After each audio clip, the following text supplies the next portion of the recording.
Today in the Gospel of Luke, we hear some of the first parts of Jesus' ministry in the towns and cities of Galilee.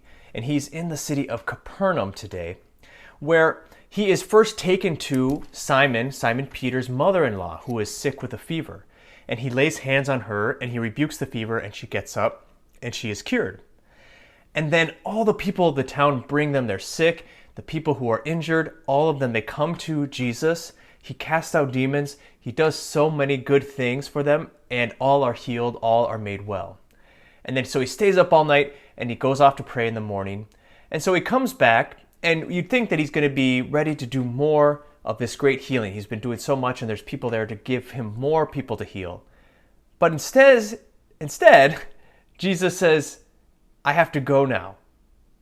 Why? Everything's going so well. He's doing so well in this city of Capernaum, and there's clearly a lot more work for him to do there. Why does Jesus want to leave?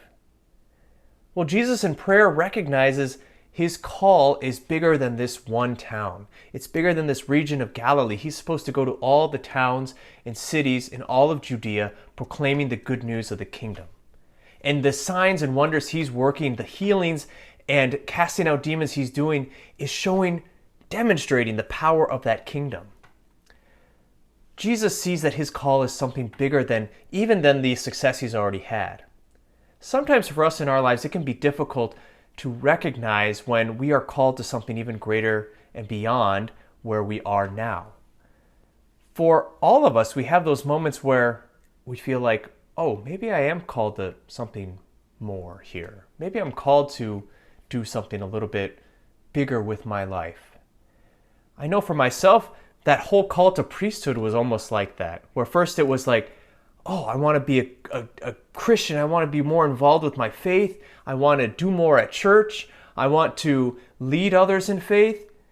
And then finally, God called me to priesthood.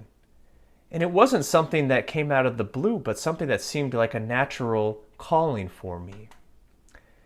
So too for us, sometimes we get bogged down and just stay in one place, and we don't allow the Lord to really work his grace in our lives. I know for myself as a priest, something that's really hard and really frustrating sometimes is getting people to recognize that they have the gifts and talents to serve, to do good things in the community, to be a lector, to be a Eucharistic minister, all those liturgical roles, but also to take on greater roles as leaders in the parish. It's not just all about what Father does, but we have to work together to continue to build the kingdom, to continue to spread the word like Jesus does to all those towns and villages. So let's ask God for that grace to hear his voice, to see how he might be calling us deeper into the more of what he wants for us. Because whenever he does, he always equips us with the gifts and talents we need. He always equips us with all the grace that we need to continue to do his work. And when we do that, we build up the kingdom of God. And when we do that, we, like Jesus, contribute to the healing and the grace and beauty of the nations.